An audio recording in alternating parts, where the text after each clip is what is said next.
Hello friends, welcome to my YouTube channel the web education. So friends, এই মুহূর্তে আপনাদের জন্য একটা গুরুত্বপূর্ণ আপডেট। যে সমস্ত আইসিডিএস দিদিমণিরা রয়েছেন, বাজেট 2026-27 যে পেজ কপি বা পিডিএফ কপি সেটা হাতে এসে গেছে এবং সেই কপির মধ্য দিয়ে আইসিডিএস যে সমস্ত দিদিমণিরা রয়েছেন তাদের বেতন বৃদ্ধি তো অবশ্যই পেয়েছেন। আপনারা জেনেছেন যে গতকালকেই যে 5,000 টাকা বেতন বৃদ্ধি আশাকর্মী এবং আইসিডিএস, সাথে সাথে প্যারা টিচারদের 5,000 টাকা বেতন বৃদ্ধি, অর্থাৎ এই সমস্ত অস্থায়ী বা চুক্তিভিত্তিক কর্মচারীদের 5,000 টাকা বেড়েছে। এছাড়াও সিভিক, ভিআরপি, প্রাণীমিত্র, প্রাণীবন্ধু বা আরও অন্যান্য যে সমস্ত অস্থায়ী বা কর্মচারী রয়েছেন তাদের কিন্তু বেতন বৃদ্ধি পেয়েছে। তবে এই ভিডিওর মধ্যে দিয়ে আপনার সামনে আলোচনা করব যে আইসিডিএস দিদিমণিদের আরও পিএম পোষণ সংক্রান্ত বা বাকি যে অন্যান্য যে সমস্ত বিষয়গুলো উল্লেখ রয়েছে বাজেটের মধ্যে, সেগুলো এক এক করে তুলে ধরার চেষ্টা করব। তো সকলে ভিডিওটা শেষ পর্যন্ত দেখবেন, কারণ বেতন বৃদ্ধি এখানে শুধু নয়, আরও কিছু গুরুত্বপূর্ণ তথ্য বাজেটের মধ্যে উল্লেখ রয়েছে যেগুলো আগের ভিডিওতে আমি দিতে পারিনি। তবে বাজেটটা পুরোপুরি সম্পূর্ণ পড়ার পর আরও কিছু আপডেট উঠে এসছে আইসিডিএস দিদিমণিদের জন্য। তো কী কী আপডেট আসছে ডিটেলস আলোচনা করব। সকলে ভিডিওটা শেষ পর্যন্ত দেখার চেষ্টা করুন। যারা চ্যানেলে নতুন ভিউয়ার্স রয়েছেন অবশ্যই চ্যানেলটি সাবস্ক্রাইব করে পাশে থাকা বেল নোটিফিকেশন করবেন সঠিক সময়ে সঠিক আপডেট গুরুত্বপূর্ণ তথ্য শেয়ার করার জন্য। আর ভিডিওটি লাইক যতটা পারবে শেয়ার করবে বাকিদের সাথে। তো চলুন ডিটেলস আলোচনা করা যাক যে কী কী তথ্য উঠে আসছে এই বাজেটের মধ্য দিয়ে। তো প্রথমত আমরা বাজেটের যে পেজ কপি প্রথম ফ্রন্ট পেজ আপনারা দেখে নেন। এটা পিডিএফটা যারা পেতে চান অবশ্যই অফিসিয়াল টেলিগ্রাম চ্যানেলে যুক্ত হয়ে যাবেন, ওখান থেকে পেয়ে যাবেন। তো ভিডিও ডেসক্রিপশন বক্সে অফিসিয়াল টেলিগ্রাম চ্যানেল লিঙ্ক দেওয়া রয়েছে। তো দেখুন, এটা হচ্ছে বাজেট যেটা গতকাল 26-27 অর্থবর্ষের জন্য রাজ্যের ভারপ্রাপ্ত মন্ত্রী অর্থাৎ অর্থমন্ত্রী ডক্টর শোভন দাশগুপ্ত মহাশয় এই বাজেট পেশ করেন। প্রথমত একটু আপনাদের সামনে যে বিষয়টি উল্লেখ করে দিই সেটা হচ্ছে আপনাদের যে ষান্মাসিক যেটা বৃদ্ধি পেয়েছে সেটা আপনারা একবার একটু দেখে নিন।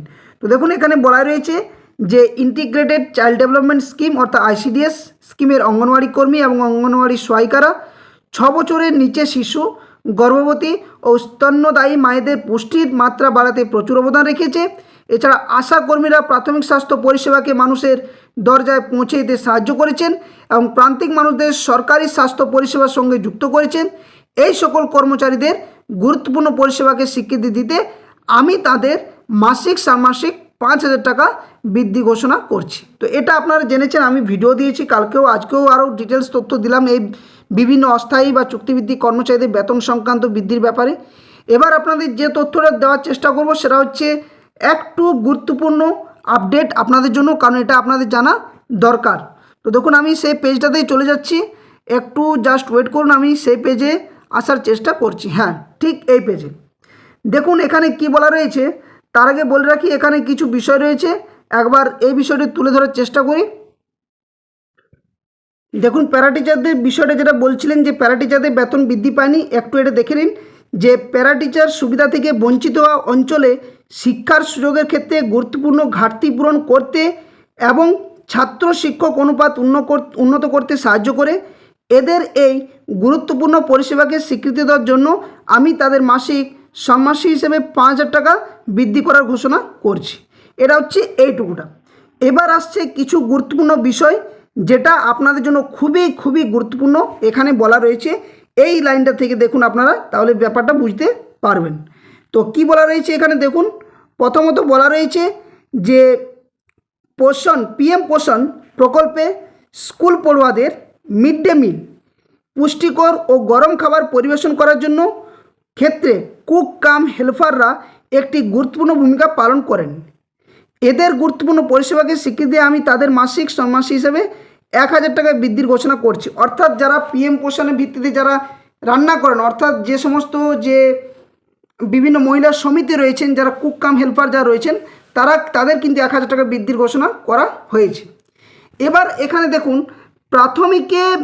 প্রাথমিক বিদ্যালয়ে মিড ডে মিলের উপকরণ খরচে ছাত্রপ্রতি যেটা 6 টাকা 78 পয়সা ছিল সেটা থেকে বাড়িয়ে 10 টাকা করা হয়েছে। এটা কিন্তু প্রাথমিকদের জন্য মিড ডে মিলে।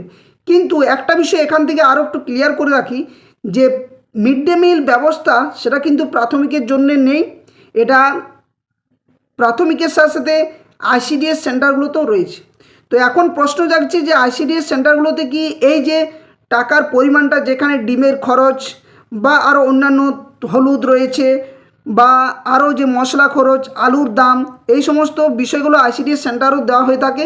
তো সেক্ষেত্রে তাদের কি কোনো বৃদ্ধি পাবে? তো এটা নিয়ে এই যে বাজেটের সেখানে উল্লেখ নেই, তবে এটা বৃদ্ধি পাবে, এটা কিন্তু একটা যে খবর সেটা কিন্তু পাওয়া যাচ্ছে যে আইসিডিএস কর্মচারী যারা রয়েছেন দিদিমণিরা, তাদের যে মানে রান্নার ব্যাপারে, সেই রান্নার মিড ডে মিলের ব্যাপারে কিছু খরচ একটা বাড়তে পারে। কিন্তু এছাড়া দেখুন এখানে বলা রয়েছে না, প্রত্যেক আইসিডিএস সেন্টার, প্রাইমারি ও সেকেন্ডারি স্কুলে গ্যাস কানেকশন, সোলার প্লেট, যেখানে প্রয়োজন বাসনপত্র এবং নিরাপদ পানীয় জলের ব্যবস্থা নিশ্চিত করা হবে। অর্থাৎ আগে থেকেই পাওয়া যায় এগুলো, কিন্তু তারও ব্যতি রেখে এই যে সোলার প্লেট বা সেকেন্ডারি স্কুলের ক্ষেত্রে যে প্রাইমারি সেকেন্ডারি আইসিডিএস যে গ্যাস কানেকশন, যেটা নিয়ে কিছুদিন আগে আলোকপাত হচ্ছিল, আলোচনা, যে প্রত্যেক আইসিডিএস সেন্টারগুলোতে গ্যাস দেওয়া হবে, সিলিন্ডার, সেটারও কিন্তু নিশ্চিত করা হয়েছে এই বাজেটের মধ্যে। এছাড়া প্রাইমারি ও সেকেন্ডারি স্কুলে ওয়াটার পিউরিফায়ার বসানো হবে, সকল প্রাইমারি স্কুলে বিদ্যুৎ যোগাযোগ এবং বৈদ্যুতিক পাখার ব্যবস্থা নিশ্চিত করা হবে। এই বিষয়ে রাঢ় অঞ্চল অগ্রাধিকার পাবে। অর্থাৎ যেমন প্রাইমারি সেকেন্ডারি রয়েছে, সাথে সাথে আইসিডিএসও এই সুযোগ সুবিধাগুলো আসতে পারে, কারণ সরকার এই যে বাজেট পেশ করেছে সেটাই নয়, এর সাথে আরও কিছু পরিবর্তন করে। কারণ অনেক সেন্টার রয়েছে যেগুলোতে স্কুল রয়েছে, অনেক সেন্টারে কিন্তু স্কুল নেই, সেক্ষেত্রে একটা ব্যতিক্রমী ব্যাপার। কারণ সেখানে কী হয়, অনেক সময় এলাকার মানুষজন যদি জমি দান না করেন, তাহলে সেই আইসিডিএস সেন্টারগুলো সাধারণত ফাঁকা জায়গার মধ্যে ত্রিপল টাঙ্গিয়ে বা আরও অন্যান্য যে বিষয়গুলো সেগুলো কিন্তু গুরুত্ব দেয়। তবে কিছু কিছু সেন্টার, যে খবর আসছে যে সেন্টারগুলো যেগুলো রয়েছে, সেক্ষেত্রে তাদের যদি কোনো সরকারি জমি সেই গ্রামের বা সেই সেন্টারের কাছাকাছি থাকে, তাহলে সেখানেও কিন্তু ট্রান্সফার করতে পারে। কারণ তাহলে গ্যাসের সুবিধা বা আরও পানীয় জলের সুবিধা বা আরও নিরাপদ যে সমস্ত বিষয়গুলো, সেগুলো গুরুত্ব দেবে এইবারে যে বাজেট, তার ভিত্তিতে এতটা পরিষ্কার হচ্ছে। তো আপনাদের যে সুবিধার্থে সেটা মিড ডে মিলের খরচ সেটাও কিন্তু বাড়তে পারে, বা এই যে সুযোগ সুবিধাগুলো সেগুলো বাড়তে পারে। এবার কিছু আপনাদের আসছি যে পিএম যে প্রধানমন্ত্রী যোজনার বিভিন্ন বিষয়গুলো রয়েছে, সেখানে কি কি তথ্য উঠে আসছে একবার সেটা আলোচনা করছি। দেখুন এখানে উল্লেখ রয়েছে আরও কিছু স্কিমের ব্যাপারে, যে পশ্চিমবঙ্গের সকল নাগরিকদের স্বাস্থ্য পরিষেবা দেওয়ার জন্য এবং তাদের স্বাস্থ্য সংক্রান্ত খরচ কমানোর জন্য সরকার আয়ুষ্মান ভারত যে প্রধানমন্ত্রী জন আরোগ্য যোজনা অর্থাৎ ABPMJY সেটা চালু করেছে। যেটা আপনারা জানেন যে আপনাদের যে পয়সা কাটা হয় ব্যাংক থেকে বিভিন্ন মাসে যে আপডেট দিতে বলা হয়, সেটার বিষয়টা বলা রয়েছে এখানে। এই প্রকল্পের আওতায় অর্থনৈতিকভাবে অনগ্রসর মানুষদের বিনামূল্যে স্বাস্থ্য পরিষেবা বা স্বাস্থ্য সুরক্ষা প্রদান করা হবে। এই প্রকল্পের প্রতিটি উপভোক্তা পরিবার প্রতি বছরে 5 লক্ষ টাকা পর্যন্ত স্বাস্থ্য সুরক্ষা নিশ্চয়তা পাবেন।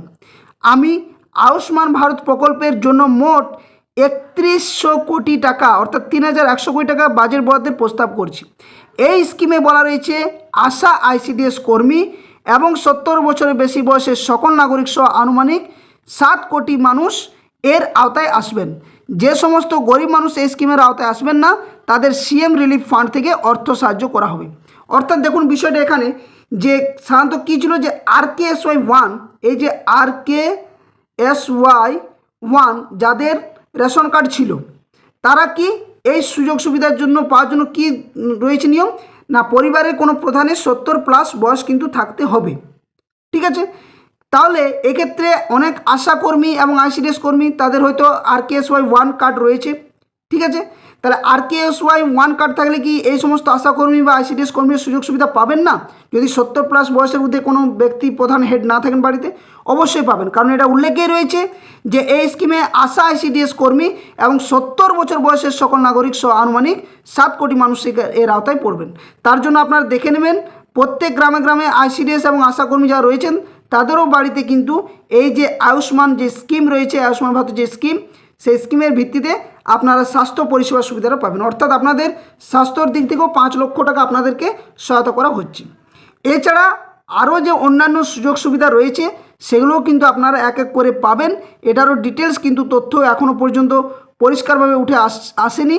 অবশ্যই যদি কোনো আপডেট আসে আপনার সামনে সেই বিষয়গুলো তুলে ধরার চেষ্টা করব। তো এই ছিল সম্পূর্ণ আপডেট, যেখানে আপনাদের যে সুযোগ সুবিধার কথাগুলো উল্লেখ করলাম। এছাড়াও আরও কিছু রয়েছে যেগুলো যদি কোনো আপডেট আসে বা এই আপডেটগুলো যদি সাথে সাথে আরও যদি কোনো অ্যাড করে রাজ্য সরকার, কারণ বাজেট পেশ মানে এটাই করবে এটা এমন নয়, এর থেকে আরও কিছু অ্যাড করবে, বরং কম হবে না।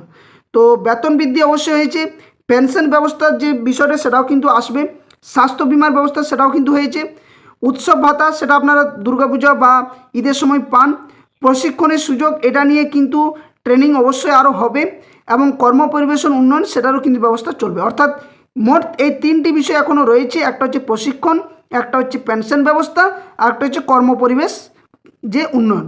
বাকি স্বাস্থ্য বিমারটা উল্লেখ করা হয়েছে আয়ুষ্মান ভারতে, বেতন বৃদ্ধিও হলো, এবং উৎসব ভাতা এটাও কিন্তু অলরেডি রয়েছে। তো এই বিষয়গুলো বাজেটের মধ্যে উল্লেখ রয়েছে। আরও যদি কোনো আপডেট আসে আপনার সামনে তুলে ধরার চেষ্টা করব। তো সকলে ভিডিওটি লাইক বা শেয়ার করবেন, আর যারা চ্যানেল নতুন ভিউয়ার্স রয়েছেন অবশ্যই বলবো চ্যানেলটি সাবস্ক্রাইব করে পাশে থাকা বেল নোটিফিকেশন অন করতে কেউ কিন্তু ভুলবেন না।